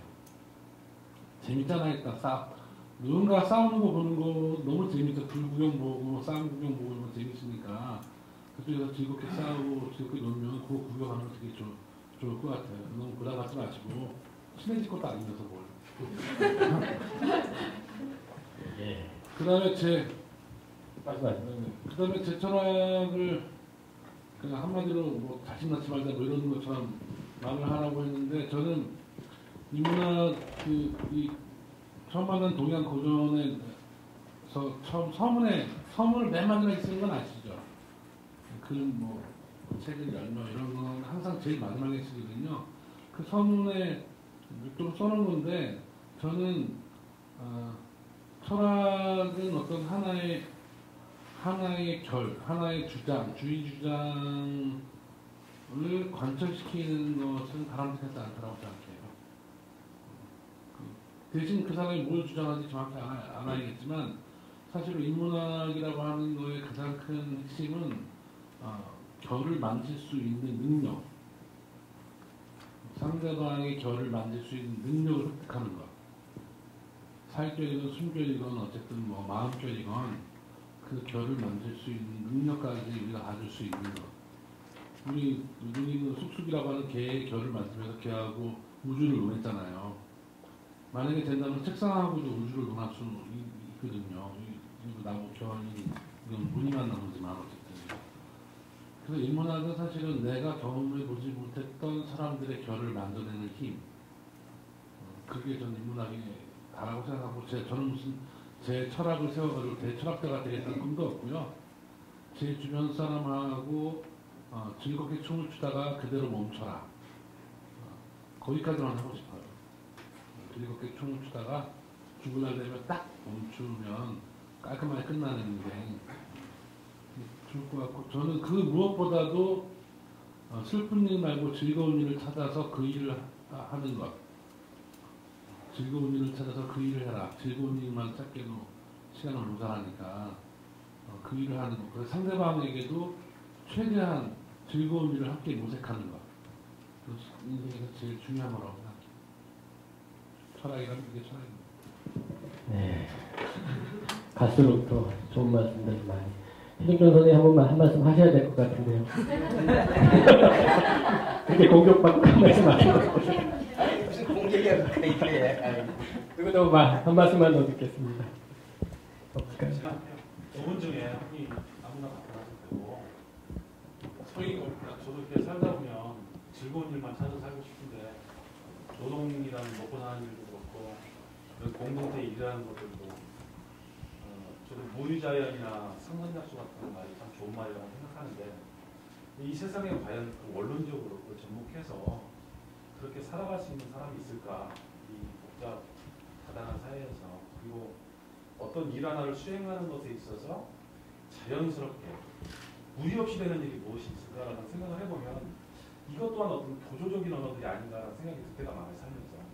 그래서 그런 것에 대한 실체성과 그 언어와의 경어와의 인격 여기에 대한 어떤 생각을 저는 그런 고민이 있다는 것이고 그 두 분은 어떻게 좀 받아들이시는지 여쭤보고 싶네요. 여기 보면은 양주 얘기라고 그러는데 양주 그러니까 세상을 철학하나도 행복한 이기주의자. 근데 이게 말하자면 착하고 성실하고 책임지는 사람. 그러니까 그만큼 그릇이 있는 것인데 그것이 지금 이 현대화도 표준화되고 물화되고 이런 세상에서 정말로 기도처럼 되어지는 그런 것이지 실제 시스템 속에 있으면 체계 속에 들어가 있으면 그것도 밥 먹는 일, 싸우는 일 그러면 난 좀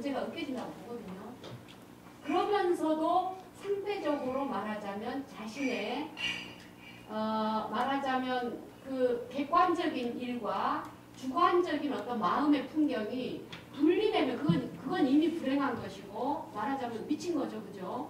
근데 그런 상태에 이미 우리 젊은이들이나 어른들의 대다수가 나는 거기에 와 있다고 생각해요. 우리 현대 문명이 강제하는 양식, 쓰는 언어들, 그 다음에 그 쇄도당하는 어떤 정보들, 이런 것이 그렇게 생각되어지는데,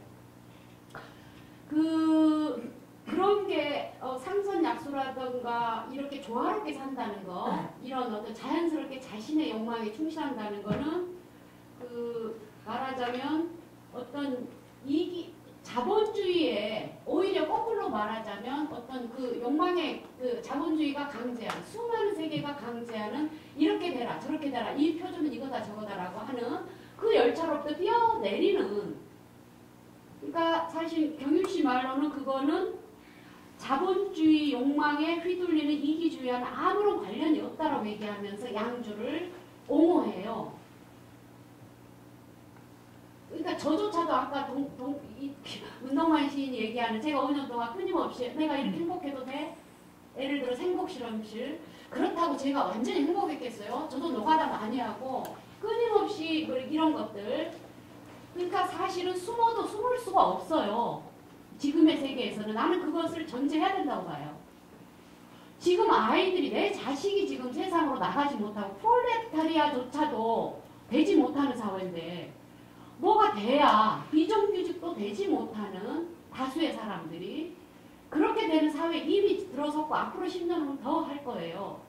이런 세상에서 상선약수로 이런 것들이 사실은 힐링조차도 말하자면 배부른 소리로 되어지는 이제 그런 것인데, 그럴수록 나는 자신의 본성에 내 꼬라지대로 사는 것, 말하자면 그걸 들여다보는 것, 그것이 나는 말하자면 이 문명을 말하자면 뒤바꿔내는 그런 어떤 곳곳에서 집단적으로 되어지는 게 아니라 곳곳에서 혼자가 원자처럼 존재하면서 불쑥불쑥 튀어나오는 그런 어떤 거대한 힘에, 그것이 내가 대안이 하나가 될 수 있다면 저는 그렇게 생각하는 편이에요. 욕망의 문제, 잘 살고 싶은 욕망.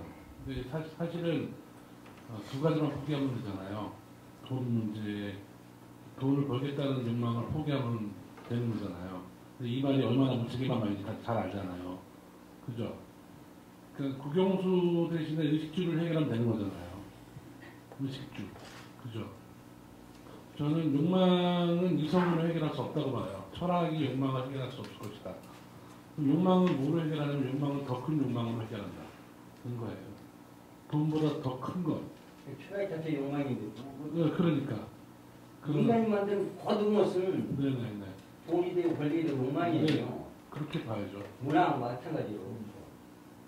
제가 좀 더 얘기를 맞습니다.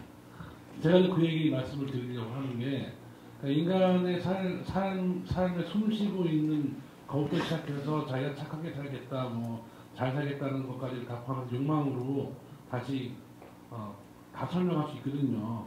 그런 의미에서 저는 자본주의적인 욕망과는 다른, 또는 그거보다 더 큰 욕망을 갖지 않는 한 자본주의적 욕망 속에 사로잡혀 있으면서 끊임없이 그 생각과 몸이 충돌하게 될 것이다 라는 생각을 많이 해요. 요즘 제가 그 고등학교 아이들한테 많이, 중고등학교 애들 만나면 얘기하는 게 뭐냐면 노숙자가 될 준비를 해라.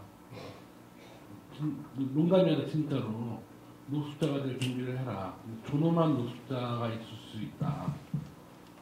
예수나 부처나 이런 사람들이 존엄한 노숙자이고, 디오게네스 같은 게 존엄한 노숙자인데, 이 존엄한 노숙자로서의 삶을 살 준비를 해라. 쉽게 말하면은 자본주의적인 욕망의 그늘 속에 너무 갇혀 지내지 않고도 먹고 살 수 있는 방법을, 나는 아니었어요. 저는 대충 살아도 먹고 살 수 있는 세대였다면 우리 새끼들은 우리보다 훨씬 절박한 상황에 놓일 거예요.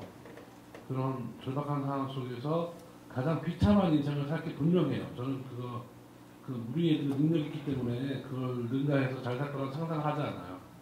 비참한 삶을 살 것이다. 경제적으로는. 그러면 네 인생이 비참해지는 거로 멈출 것이냐? 그게 아니다. 그렇지 않고도 즐겁게 살 수 있는 방법이 분명히 있을 것이다. 그걸 저는 행복한 노숙자라고 표현하고 싶어요. 약간 좀 과장된 언어고 그렇지만 행복한 노숙자가 되기 위한 훈련을 지금부터 시작해보자. 집 없이, 직장 없이, 그렇지만 행복하게. 얻어먹고 살면서 우리 누님께서 그걸 노비라고 표현해놨고 전통적인 표현으로 품앗이죠. 품앗이. 자기가 백수가 흰백자가 아니라 일백백자 100가지 능력을 갖추고 있는 사람의 백수. 그러니까 여기저기서 찔끔찔끔 가서 도와주고 얻어먹고 이렇게 아름다운 얻어먹음이 가능한 세상을 많이 확장시켜 나가면 직장을 굳이 구하지 않아도 걔 나날같이 살아도 행복할 수 있다라는 상상을 저는 해요. 그래서 저는 저희 세대는 그거를 실현하기 힘든 세대였어요. 왜냐하면 자본주의의 최첨단의 흐름을 타고 성장했기 때문에 그건 우리가 꿈꿀 수 있는 욕망이 아닌데 지금은 자본주의가 점점 무너지고 있는 시대이기 때문에 우리 아이들은 그 욕망을 꿈꿀 수밖에 없을 거예요. 꿈꿔라가 아니라 꿈꿀 수밖에 없을 거예요. 살려면. 그렇다면 그런 제안이 쪽팔린 제안이 아니라 굉장히 아름다운 제안이 될 수 있다는 것에 대한 하다못해 철학이면 철학이라도 갖다 들이밀어 줘야 되는 거 아닌가 이런 생각을 많이 합니다. 전하고 싶은 말 이렇게 얘기를 했는데 또 말씀하셨던 부분도 있고 정리해서 또 마지막으로 이렇게 우리에게 전하고 싶은 말을 해주십시오. 우연이긴 한데 그 목차로 보면은 그런 제가 혼자 있으면서도 혼자가 아니었던 것 같아요. 그러니까 많은 사람들이 제 나이 또래 우리 말씀하셨지만 우리는 뭐를 해도 먹고 살 수 있었어요. 근데 우리 20대, 30대 우리 자라나는 청년들 그리고 실제 시간이 굉장히 분분한데 10년 후면 아마 이렇게 절박했던 바로 내 친구가 고민했던 이런 문제, 아들 문제로 고민했던 것들 그리고 정말로 많이 아프고 방에서 나오지 않고 말하자면 세상에 환멸을 느끼고 생각보다 굉장히 많습니다. 사람들이 말하자면 저는 이제 그동안 5년 동안 많이 얻어먹고 살다 보니까 남의 집에서 많이 기식을 했어요. 그러다 보면 술 마시고 얻어먹다 보면 얘기가 나오잖아요. 그래서 누구에게 사실은 내놓을 수 없는 자존심 때문에 내놓을 수 없는 우리가 인터넷으로는 다 얘기를 솔직하게 내가 점심 먹은 메뉴까지도 올리고 이러는데 이런 솔직함인데 정말로 자기 아픈 얘기나 진정으로 내 맷돌이 눌려져 있는 가슴속 얘기는 안 하거든요. 근데 사실은 그걸 저는 얻어먹고 살면서 얻어자면서 많이 그러니까 100명을 만나서가 아니고 진솔하게 몇 사람을 만났을 때 그것이 말하자면 저에게 굉장히 깊은 우리 현대 문명이라고 하고 우리가 살고 있는 세상이 어떤 꼴인가 저는 이미 망했다고 진단을 했습니다. 망했고 상처는 엄청나게 크다고 생각을 했어요. 그거를 다만 여기저기서 나올 때 숨기고 있고 막고 있고 이런 것이지 저는 망했으면 망했다라고 하는 걸 있는 그대로 보자는 거였어요. 이게 이제 그러면서 대안이라고까지도 없어요. 그러니까 사실은 저는 전선에서 부상당해서 후방으로 이송된 병사예요.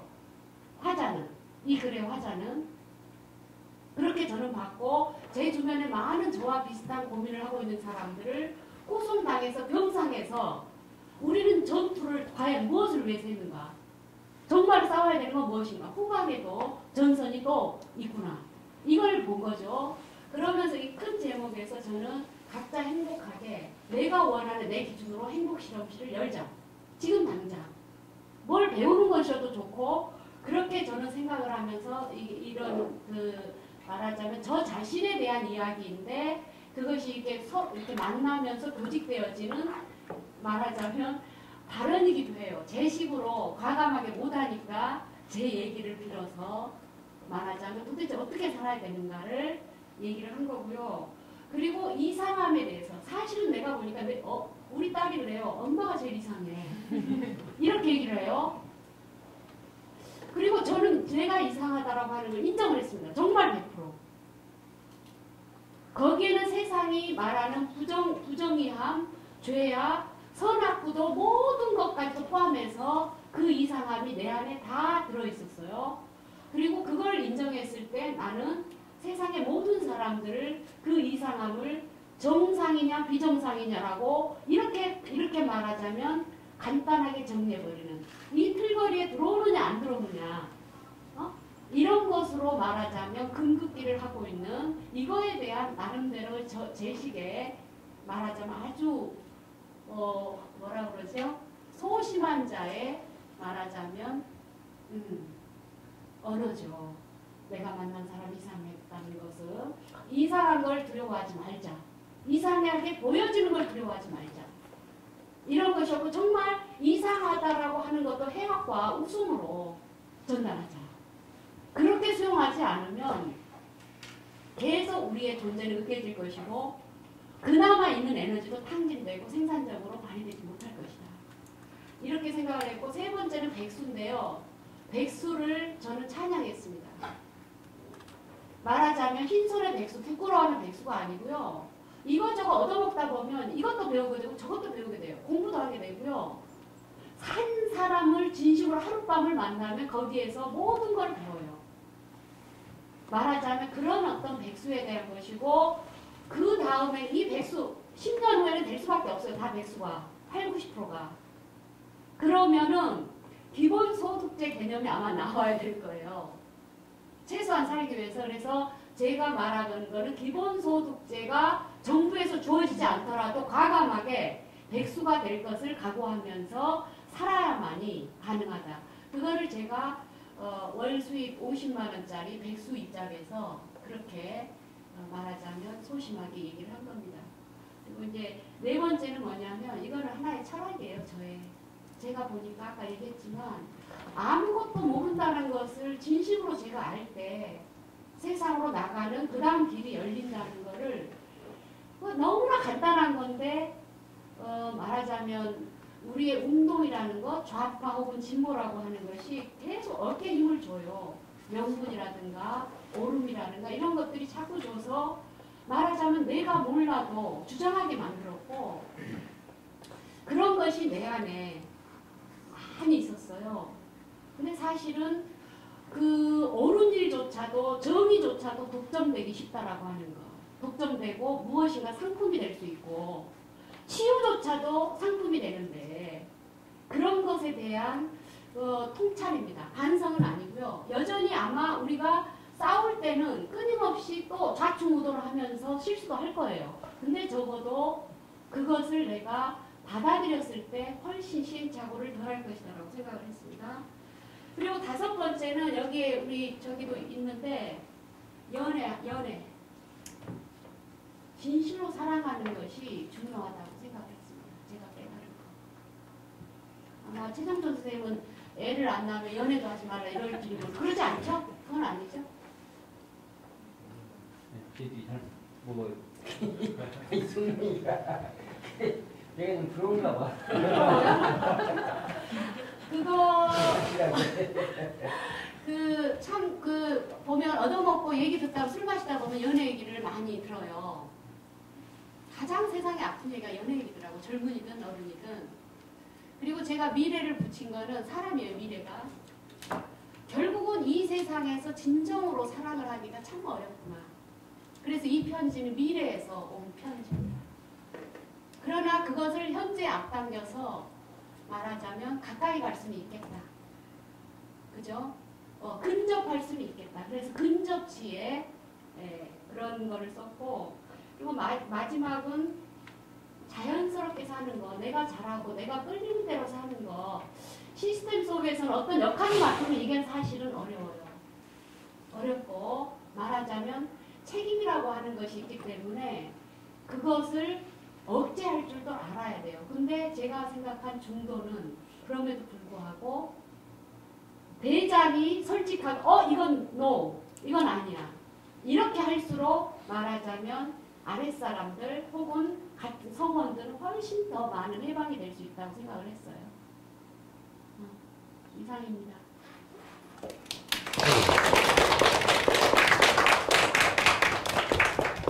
제가 아는 그 존경한 목사님이 인생 뭐 있냐 MP3다 이렇게 얘기하더라고요. MP3가 뭐냐고 물어봤더니 맨파워 3. 자기 빼놓고 친구 3명만 있으면 된대요. 가족 빼고. 가족은 친구가 아니니까. 가족이니까. 가족 빼고 친구 3명만 있으면 세계를 바꿀 수도 있고 평생을 즐겁게 살 수 있다고. 너무나 많은 사람과 사귀려고 하지 말고 너무나 많은 꿈을 꾸지도 말고 자기 주변에 세 사람을 진정하게 같이 살 수 있는 3명의 친구를 사귀라고 그러더라고요. 그 뒤에는 그러더라고. 그 3명의 친구가 처음 시작돼가지고 세상을 바꾼 경우가 가끔 있긴 있었다고. 모택동이 처음에 중국 공산당 만들 때 3명에서 시작했다고. 그 다음에 예수가 처음에 제자 2명부터 불렀으니까 우리도 3명부터 시작한 거라고. 부처도 깨달으면 얻은 후에 한 2-3명에서 시작했을걸요? 인공 정도 그래요? 그런 의미에서 숫자의 싸움, 규모의 싸움에서 벗어나면 또 다른 세계를 꿈꿀 수도 있지 않을까 이런 생각을 합니다. 저도 끝입니다. 네, 고생하셨습니다. 이제 마무리 해야 되겠습니다. 잘 됐습니다. 우리도 3명이군요. 잘 됐어요. 강신주 선생 잠깐 말씀 나왔는데 제가 학술대 발표권 때문에 강신주 선생하고 통화한 적이 있었어요. 선생님이 저한테 자기는 그런 곳에 가지 않는다고 이렇게 거절을 했어요. 제가 상당히 부끄러웠어요. 그래서 나는 그런 곳에서 언제 벗어나나 이런 오늘 꿈을 갖게 됐어요. 두 분의 콤비가 아주 좋습니다. 조합도 좋고 그래서 제가 매니저가 돼서 두 분을 모시고 전국을 투어하는 인문학 콘서트 이런 거 하면 어떨까? 제가 좀 세계를 좀 더 단련 좀 하고 이미지 변신 좀 하고 그럼 가능합니다. 이제 두 분이 이미 준비됐으니까 그런 날이 꼭 왔으면 좋겠습니다. 오늘 고생 많으셨습니다. 뒤풀이가 있고 오늘 그리고 촬영이 있어요. 우리 항상 사진 찍고 증거 남겨야 되기 때문에 그것 고생 많으셔서 박수 부탁드리겠습니다. 감사합니다. 고생 많으셨습니다.